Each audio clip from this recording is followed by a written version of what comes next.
Good evening and welcome to the rest of the news. We have a really outstanding program for you this evening, and our special guest is Matt Singleton. Hey everybody, how's it going? Good to see you. And we've got a lot going on.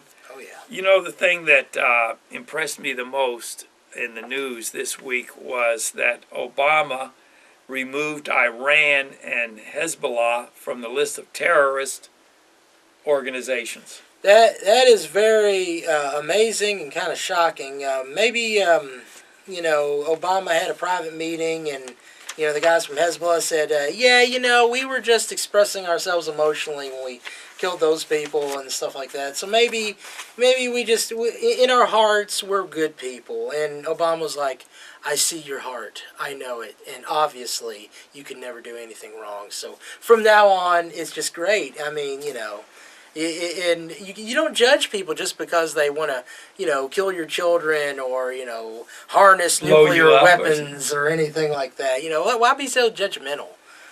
Can you imagine that some of these worst terrorist organizations are now okay? Yeah, and I mean, we've seen signs of this earlier. We saw what happened with Cuba. And there's just this sense of which, like, okay, let's just say that everything's okay, and it becomes okay. It's almost like some sort of bizarre thing of a judge, Instead of the judge saying, I believe that you're guilty or innocent, he says, I'll make you guilty or innocent. He can change it. It's magic. It's Obama magic. Well, this reminds me of when he said the Islamic nation is not Islamic.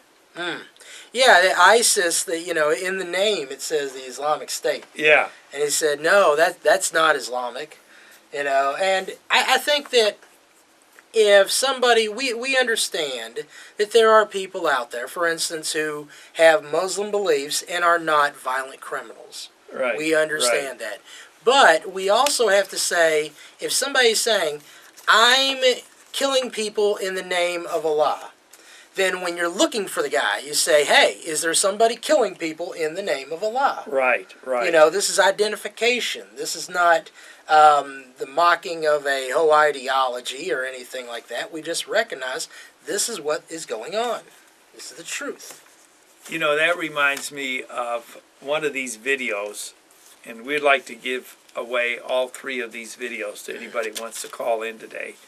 The number is 893-2444. If you call in right now and leave your name and address and phone number and tell them you want these 3 videos, we'll get them out to you right away. But this video is by Bill Federer, and he goes into basically the whole history of Islam for the last 400 years or something, how they've been killing Christians all the time, trying to take over the world.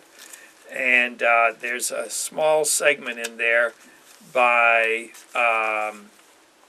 Brigitte Gabriel. She says, just what you said, that 15 or 20% of the Muslims are the ones that are really doing all the killing.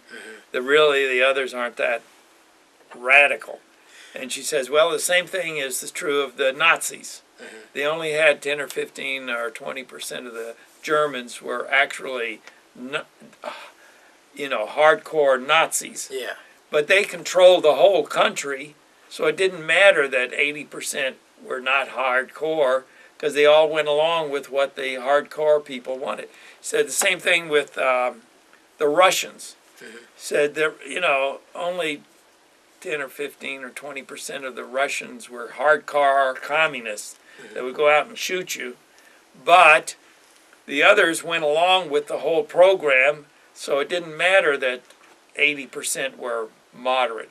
Well, what you have to understand, Dr. Simon, is that when it comes to religion, we have a gift here in America. We got a lot of people from the Protestant faiths, from the congregational faiths, and I can say even the Quakers did a good job of this as well, is the fact that they understood the difference between the kingdom of God and the kingdom of the earth. And you see many religions, and Islam is successful and both cursed at this. And that's the fact that they have confused um, the nation with the religion. And we believe, when Jesus said, "My kingdom is not of this earth," when he said that, he made a separation. When they tried to make him by force the king of Israel and he rejected it, there was something different. He wanted something that was a spiritual kingdom where God is our personal Lord. And when those ideas get confused, and it gets confused not only in religions like Islam or the old Holy Roman Empire or some of the other pagan groups, even in communism. Communism is that humanistic ideology being imposed upon the secular government. And so a lot of these people, maybe in their person, they say, "I want to follow God and do godly things and be a holy person." That's great. But they do not understand that because of their ideology, they have given away liberty and freedom. And so then evil people take over their countries. And you see that cycle of violence where there's a new revolution and a new administration over and over again because it's mixing up the world with the things that are holy. Well, and I guess another aspect of that would be that a lot of Christians are not going out and voting for their worldview. Yeah. I think Christians have been hoodwinked. They've been fooled into thinking that, okay, the devil's going to want to take over, and so I'm just going to let it go. I'm going to be tortured for Christ and all these things. And I actually, in my time at Bible college, I met a man who was basically persecuted and martyred as a missionary. He had went to the country of Dagestan, which is where USSR used to be, and he was kidnapped by Russians. And I asked him about this, and he said, "Look, if they hadn't, gotten me really quickly, I would have fought to the death." He says, there's nothing wrong with defending yourself. And a lot of martyrs and missionaries out overseas, they would love the right to vote. They would love the right to change the way the world is. And so, yes, it's not all about us taking over and making a utopian society, but we also have to stand up for truth and justice. Right. I mean, God has given us the right to vote. And it's like, in the scriptures, Jesus said, well, the man went to a far country to receive a kingdom, and he gave his servants talents. Mm-hmm. And he says, work for me until I return. Occupy till I return. He didn't say, go and invest this money and put it in your bank account. He said, put it in my bank account. Yeah. Work for me till I come back. Well, those are like talents that God has given us, the talent to vote and to be involved in the leadership of our country so that it's a godly nation. And people say, oh, well, I don't care about that. Well, that's like the servant that took the talent and buried it. Yeah. That was not the right answer. Well, and when we look at our country, we have to understand the fact that if the church hadn't dropped the ball, we wouldn't drop it. It wasn't the fact that the non-believers took over and pushed the church away. It was the fact that the church dropped the ball. The church became more worldly.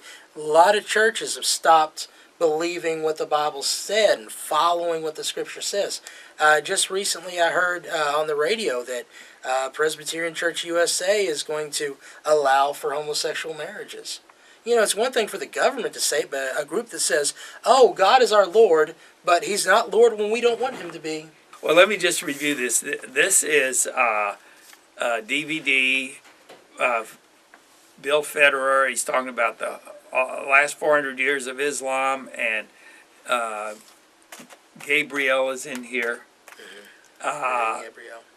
This is a tremendous video about what's happening in America today and why it's happening, and everybody needs to see this and give it to all their friends. This is a DVD on the idea that there are lots of Muslims coming into the United States through Mexico and just immigrating in here.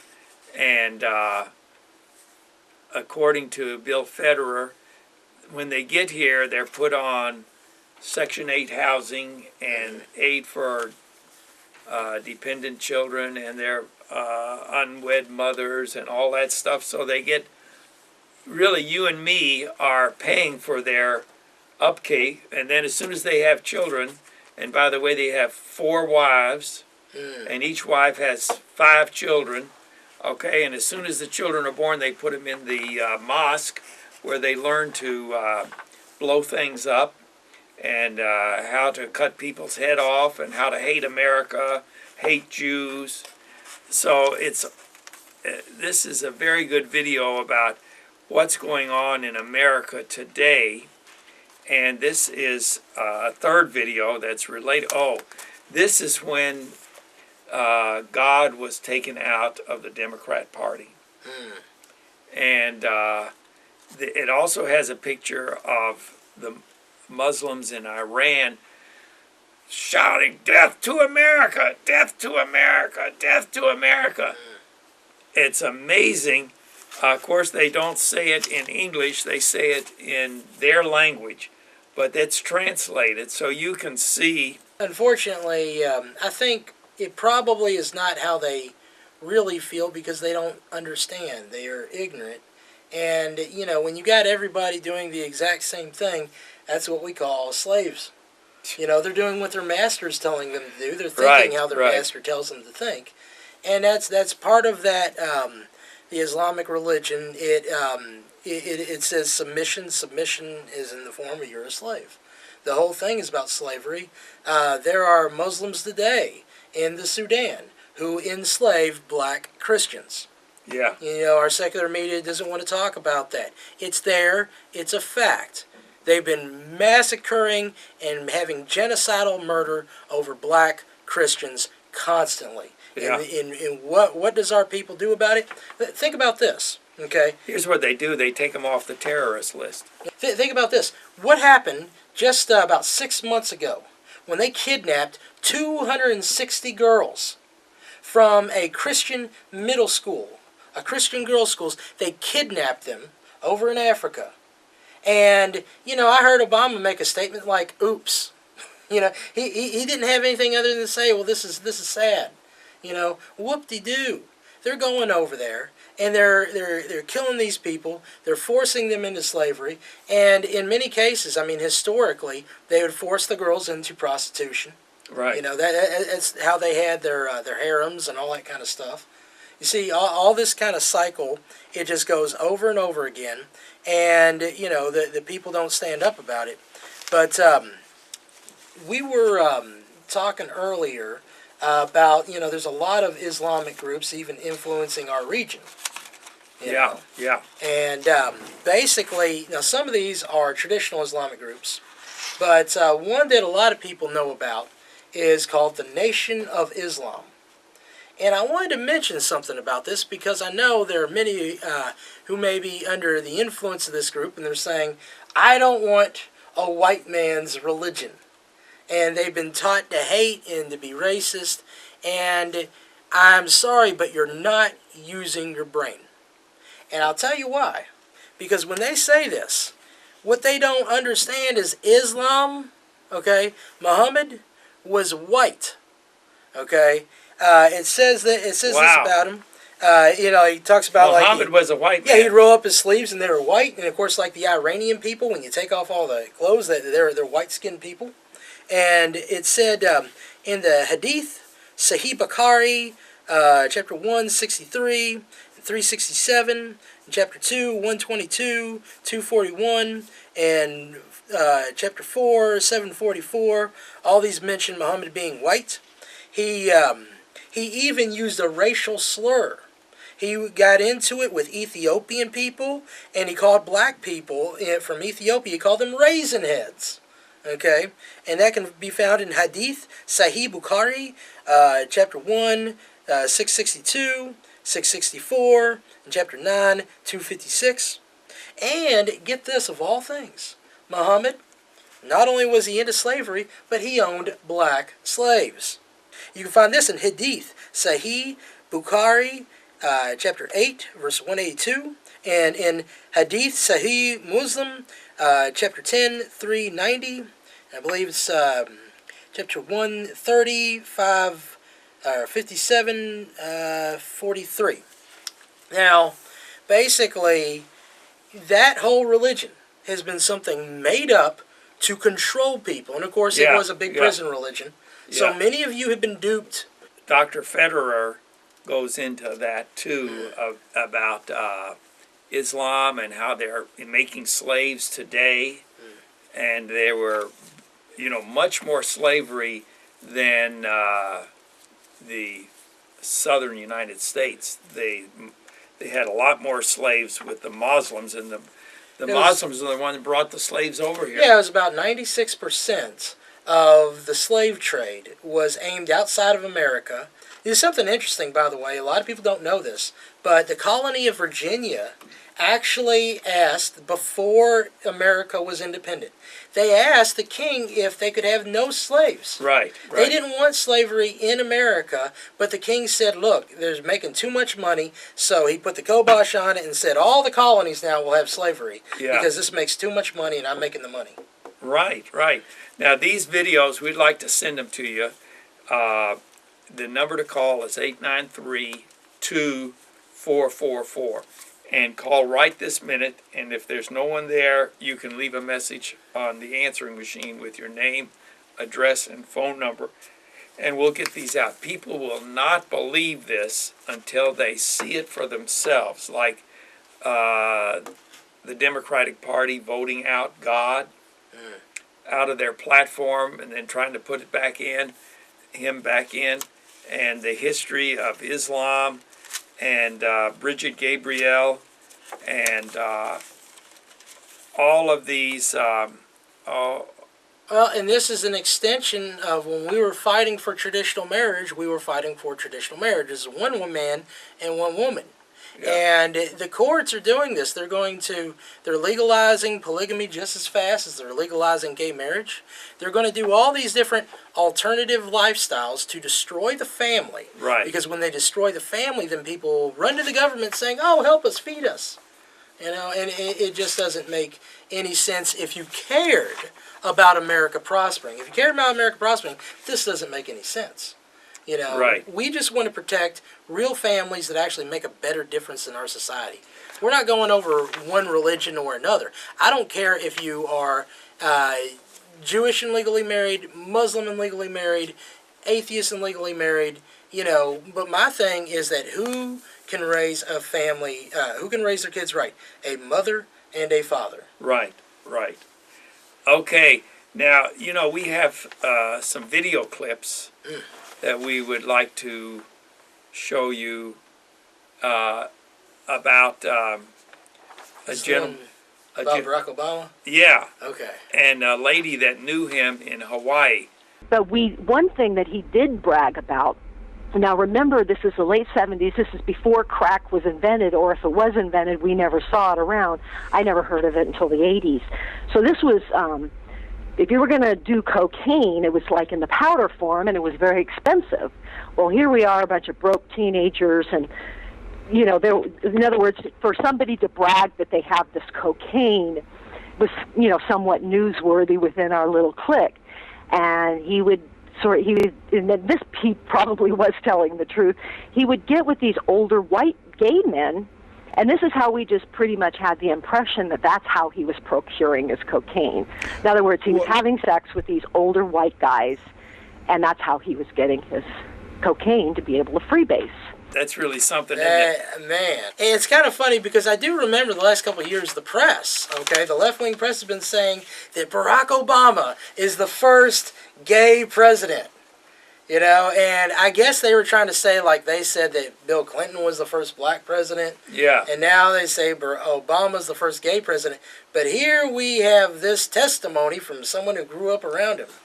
Right. Now here is another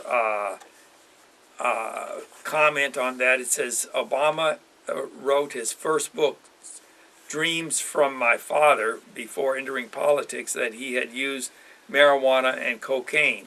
Yeah, and obviously, it could be we could be easily fooled just as much as anybody else. We say, okay, well that's hearsay, but then again, look at the environment that Obama's around. Now, for some reason, he is supposed to be poor, but he's in one of the richest private schools in America. Yeah. Okay. Hawaii. And yeah.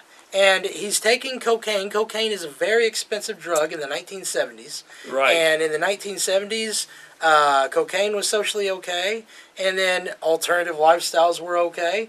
And how does a teenage kid get a hold of all that cocaine? Right. I mean, it sounds very probable, if anything.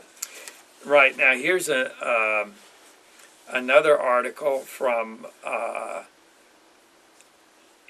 book written by Larry Sinclair about, he states that he had sexual relations, a man had sexual relations with Obama. When Larry Sinclair publicized and had a press conference indicating he had a homosexual relationship with Obama, and that they both smoked crack cocaine. This was before the election. No one really paid it any attention, or paid Larry any attention. If you do a study on the Bible, when it talks about, and we use the word homosexual, but the Bible uses the word sodomite, which is more specific. In other words, it's not the person who just has weird feelings. It's actually people who are lawless in their sexual practices. And what you find is that these people usually hang around the wealthier, more elitist, more richer groups. They always tend to congregate in those groups. And then when you start getting deep into finding the private lives and history of a lot of elite, powerful, rich people, especially people in government, you find that to be very prevalent. Yeah. And so this is just something that's not as uncommon as we would like to think. And I would really like to think that it didn't exist. But, you know, this is something that's going on. And here's the guy who happens to be pushing the homosexual agenda harder than any politician I've ever known. Now, there's more and more of that. Here's an article that relates, it says that they searched Columbia and found nobody there that said that he was a student there. Something or some force got this guy set up. I mean, it was certainly not a natural thing. So I don't know what Spit column or shadow government or whatever was responsible for his entree onto that scene, but something unusual had to have happened. In other words, he wasn't just some guy out of nowhere filling out an application from Indonesia and then Punahou said, welcome. That wouldn't have happened. Yeah, we could be clear about that. So that has been the trend, Mia, from Punahou to Occidental, allegedly to Columbia, and also to Harvard. Right. And no one ever saw him at Columbia. Remember, we have people who were in the same class, supposedly, majored in political science, which was supposedly Barry's exact major, and they went around and interviewed every single member of that student body, and not one person ever saw him at that school. Yeah, and, you know, there's a lot of different theories. For some reason, Obama being the President of the United States, he still has one of the most mysterious pasts anybody ever heard of. But one thing that's interesting to me is that it's been said that perhaps he had gotten scholarships for being a foreigner. Yeah. And so if he was a foreigner, then he would have gotten the scholarships, and that explains why he got there. But then you have to ask yourself, even if he could prove that he was born in Hawaii, he became a citizen of Indonesia during wartime. And during a dangerous time like that, they wouldn't just up and let somebody come over, not to mention going back and forth and never getting his citizenship again. So even if he was born in the United States, he would have had to apply for citizenship again later because of being in Indonesia during wartime. Right. You know, and we don't have those records. Okay, let me mention these DVDs one more time. This is a DVD on William Federer, who reviews all of Islamic history going back about 400 or 500 years, and he relates that to some of the decisions being made by Obama today. And here's another one where the Iranians are shaking their fist and saying death to America, and the Democrats took God out of their platform and later tried to put God back in. And here's another one on how the Muslims are sending more and more people over here, having more and more children, putting them all on welfare so that the taxpayers are paying for their upkeep, having as many as 20 children apiece, with 4 wives and 5 children for each wife. And this has been going on all over Europe, and they just get little communities where they control it, and they vote and put in the sheriff and the mayor, and then they just have what they call a no-go zone. And they're having this all over Europe so that they can recruit people to do radical things like they did in Paris a few weeks ago. It's so strange to me, this connection between the socialist left and the Islamic fascist. And I'll tell you what, as soon as the Christian is out of the way, they're going to kill each other. Yeah. Okay, yeah. There's no way. One group is saying, look, we need to push homosexuality on our children. Yeah. We need to push every perversion and sex group on our children. I mean, we've seen stuff where in Boston, they had a little black book to get teenage boys to get into a homosexual lifestyle and show them where to go to the gay bars. And the government, the health department, paid the for government it. was doing that. And the thing is they're going to push this, and then you got the other group that says, okay, we kill people who are gay. Yeah. There's no possible compatibility. All they are is they're sitting on a powder keg, and the thing is that that's right. At some point somebody's going to have to figure this out, that like they need to start praying that we stay in power or we get back in power, because if we don't, they're not going to be able to sustain themselves on their own. Matt, we're running out of time. Matt Singleton, tell us where your program is. You can just go on my website, www.biblesmack.net, and I have the Bible Smack radio show, KGR, I got a YouTube channel. All that stuff is linked on biblesmack.net. Tuning in next week for the rest of the news.